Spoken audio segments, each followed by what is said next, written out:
जय श्री राधे। श्री हरिवंश राधा वल्लभ लाल की जय। श्रीत महाप्रभु की जय। परम पूज्य गुरुदेव महाराज की जय जय हो। बहुत बहुत स्वागत है आप सभी का। हम श्रवण कर रहे हैं श्री चैतन्य चरितावली, श्री चैतन्य महाप्रभु का सुंदर जीवन चरित्र। इसी श्रृंखला में आज हम श्रवण करेंगे श्री नरसिंहावेश, अर्थात महाप्रभु को नरसिंह भगवान का आवेश होता है। बहुत सुंदर लीला है, बहुत प्यारा अध्याय है। पर इसे शुरू करने से पहले आइए महाप्रभु को प्रसन्न करने वाले हरि नाम को गा लेते हैं। मेरे साथ साथ आप भी गाइए। हरे कृष्ण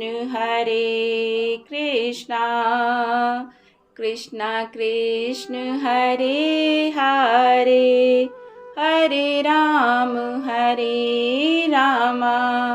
राम राम हरे हरे। हरे कृष्णा।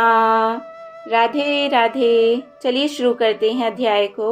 सबसे पहले श्लोक है किमं किमं सिंहस्ततः किम नरदृश्य वपुर्देव चित्रं गृहीतो नेत्रादृक्वापि जीवो अद्भुतमुपने मे देव संप्राप्त एषः चापम चापम ना चाप्येत यह हा कर्कशत्वं नखाना मित्थं दैत्येन्द्र वक्षः खरनख मुख रैर जगनिवाना यह सा नो व्यात। अर्थात इसका अर्थ है, हिरण्यकश्यपु अपने सेवक से पूछता है कौन है, किम किम अर्थात कौन है।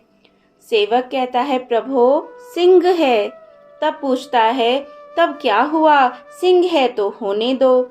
सेवक कहता है प्रभो उसका शरीर मनुष्य के समान है, यही तो महान आश्चर्य की बात है। यह सुनकर हिरण्यकश्यपु कहने लगा इस प्रकार का अद्भुत जीव तो आज तक मैंने नहीं देखा। अच्छा उसे मेरे पास ले आओ। जल्दी से सेवक बोल उठा देखिए प्रभो यह वह आ ही गया। हिरण्यकश्यपु ने जल्दी से धनुष मांगते हुए कहा धनुष धनुष। नौकरों की बुद्धि भ्रष्ट ही हो गई थी। उन्होंने कहा उसके पास धनुष नहीं है। ओहो उसके तो बड़े बड़े कर्कश नख हैं। वे लोग इतना कह ही रहे थे कि नरसिंह भगवान ने अपने कठोर और तीक्ष्ण नखों से दैत्येंद्र हिरण्यकश्यपु के वक्ष स्थल को विदीर्ण कर दिया। ऐसे नरसिंह भगवान हम लोगों की रक्षा करें। जय हो। बहुत सुंदर। तो बड़ा ही प्यारा अध्याय श्री नरसिंहावेश।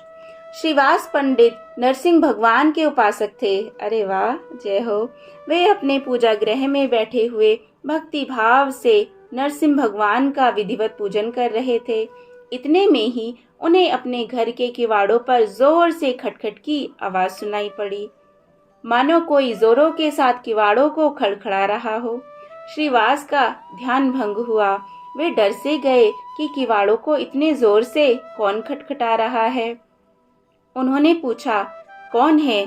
बाहर से आवाज आई जिसका तुम पूजन कर रहे हो, जिसे अब तक अप्रत्यक्ष मानकर पूजा करते हो उसे प्रत्यक्ष देख लो। जय हो। यह सुनकर श्रीवास पंडित कुछ सिटपिटा से गए और उन्होंने डरते डरते किवाड़ खोले।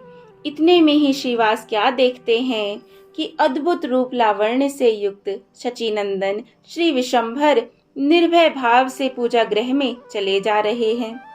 वे जाते ही पूजा के सिंहासन पर विराजमान हो गए। श्रीवास पंडित को ऐसा प्रतीत हुआ कि साक्षात विष्णु भगवान विशंभर के रूप में प्रकट हुए हैं। उनके 4 हाथों में शंख गदा चक्र और पद्म सुशोभित हो रहे हैं। गले में वैजंती माला पड़ी हुई है। एक बड़े भारी मत्त सिंह की भांति बार बार हुंकार कर रहे हैं। श्रीवास प्रभु के ऐसे भयंकर रूप को देखकर भयभीत से हो गए। भगवान के सिंहासन पर बैठे प्रभु घोर गंभीर स्वर से सिंह की भांति दहाड़ते हुए कहने लगे, श्रीवास अभी तक तुमने हमें पहचाना नहीं। अद्वैताचार्य तो हमारी परीक्षा करने के ही निमित्त शांतिपुर चले गए। तुम्हें किसी प्रकार का भय नहीं करना चाहिए। हम एक एक दुष्ट का विनाश करेंगे। भक्तों को कष्ट पहुंचाने वाला कोई भी दुष्ट हमारे सामने बच ना सकेगा। तुम घबराओ नहीं, शांत चित्त से हमारी स्तुति करो। प्रभु के इस प्रकार आश्वासन देने पर श्रीवास पंडित कुछ देर बाद प्रेम में विभल होकर गदगद कंठ से स्तुति करने लगे। जय जय श्री राधे। नौमीणे ते भ्रवपुपे तड़ी दम्बराए, गुंजावंत सप रिपिच लसन मुखाए, वन्यस्त्र जे कवल वेत्र विषाण वेणु, लक्ष्मी श्रिये मृदुपदे पशु पांग जाए। जय जय श्री राधे। तो इसका अर्थ है, हे भक्त भयहारी भगवन, आप प्रसन्न हो। मैं आपकी स्तुति करता हूँ प्रभु। आपकी मेघ के समान सलोनी श्याम सुंदर मूर्ति है। शरीर पर बिजली के समान चमकीला पीतांबर शोभायमान है। गुंजाओं के भूषणों से तथा मयूर पिच के मुकुट से आपका श्रीमुख दीप्यमान है। गले में वनमाला विराजमान है। एक हाथ में दही भात का कौर लिए होने से तथा अन्य स्थान में लखुटी, नरसिंहा और मुरली से आपकी शोभा अत्यंत ही बढ़ी हुई है। आपके चरण युगल बड़े ही कोमल हैं और नंद बाबा को आप पिता कहकर पुकारते हैं। ऐसे आपके लिए केवल आपकी ही प्राप्ति के निमित्त मैं प्रणाम करता हूँ। जय जय श्री राधे। कितनी सुंदर स्तुति। इस श्लोक के पढ़ने के अनंतर वे दीन भाव से कहने लगे, विशंभर की जय हो, विश्व रूप अग्रज की जय हो, सचिनंदन की जय हो, जगन्नाथ प्रिय की जय हो, गौर सुंदर की जय हो, मदन मोहन की जय हो, नरसिंह भय भंजन प्रभु की जय हो। इतने दिनों से मैं अज्ञान अंधकार में इधर उधर भटक रहा था। आज गुरु रूप से प्रभु साक्षात आपके दर्शन हुए। आज आपने अपना असली स्वरूप प्रकट करके मुझ पर पामर प्राणी को परम पावन बना दिया है। आप ही ब्रह्मा हैं, आप ही विष्णु हैं, आप ही शिव हैं। सृष्टि के आदि कारण आप ही हैं। आपकी जय हो। श्रीवास के इस प्रकार स्तोत्र पाठ करने पर प्रभु ने उन्हें आज्ञा दी, तुम अपने संपूर्ण परिवार के सहित हमारी पूजा करो और हमसे मनोवांछित वरदान मांगो। जय हो। प्रभु की आज्ञा श्रोधार्य करके श्रीवास पंडित ने अपने घर की संपूर्ण स्त्रियों को, बाल बच्चे तथा दास दासियों को एकत्रित किया और सभी मिलकर आनंद और उल्लास के साथ प्रभु की पूजा करने लगे। जय हो। पिता के समान पूज्य और वृद्ध श्रीवास पंडित इस बात को बिल्कुल भूल गए कि हमारे मित्र पंडित जगन्नाथ मिश्र के छोटे पुत्र हैं, जिन्हें हमने अपनी गोद में खिलाया है और जो हमारा सदा पिता के समान सम्मान करते हैं। उस समय उन्हें यह पूर्ण भाव हो गया था कि साक्षात नरसिंह भगवान ही प्रकट हुए हैं।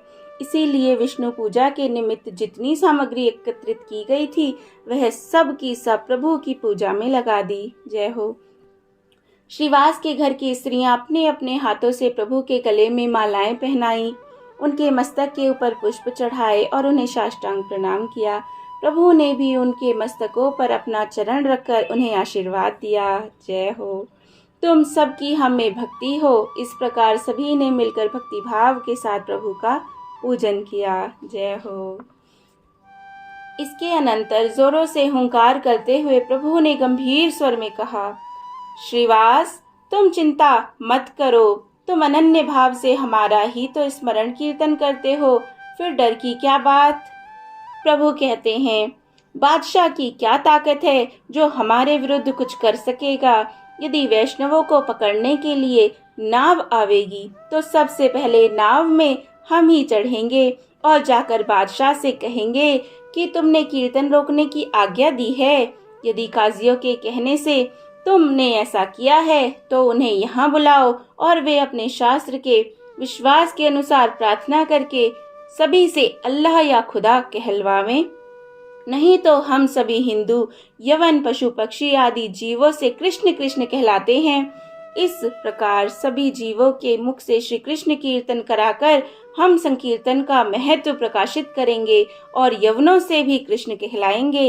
यदि इतने पर भी वह ना मानेगा तो हम उसका संहार करेंगे। तुम किसी बात की चिंता मत करो, निर्भय रहो। हम तुम्हें अभी बताते हैं कि यह सब किस प्रकार हो सकेगा। इतना कहकर प्रभु ने श्रीवास पंडित की भतीजी को अपने पास बुलाया। उसका नाम नारायणी था। उसकी अवस्था लगभग 4-5 वर्ष की ही होगी।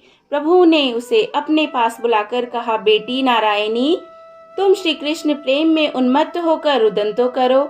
बस इतना सुनना था कि वह 4 वर्ष की बालिका श्री कृष्ण प्रेम में मूर्छित होकर गिर पड़ी और जोरों से हा कृष्ण कहकर रुदन करने लगी।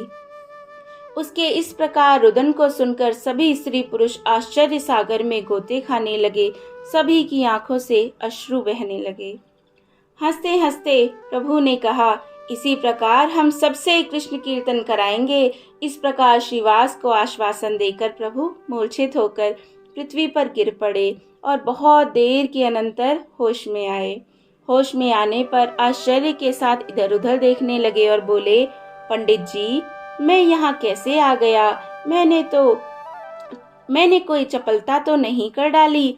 आप तो मेरे पिता के समान हैं। मेरे सभी अपराधों को आप सदा क्षमा करते आए हैं। यदि मुझसे कोई चपलता हो भी गई हो तो उसे क्षमा कर दीजिएगा। मुझे कुछ भी मालूम नहीं है कि मैं यहाँ कैसे आया और मैंने क्या क्या कहा। प्रभु की इस प्रकार भोली भाली बातें सुनकर श्रीवास पंडित ने विनीत भाव से कहा, प्रभु, मुझे चिरकाल तक भ्रम में रखा, अब फिर मुझे भ्रम में ना डालिए। मेरी अब छलना ना कीजिए। अब तो मुझे आपका सत्स्वरूप मालूम पड़ गया है। आपके चरणों में इसी प्रकार अनुराग बना रहे, ऐसा आशीर्वाद दीजिए। श्रीवास के ऐसा कहने पर प्रभु मन ही मन प्रसन्न हुए और कुछ लजाते हुए से अपने घर की ओर चले गए। जय जय श्री राधे, जय जय श्री राधे। कितना सुंदर अध्याय ना, बहुत सुंदर, बहुत आनंद। जय जय श्री राधे। अब इसके आगे हम श्रवण करेंगे। जय श्री राधे। श्री चैतन्य महाप्रभु की जय हो।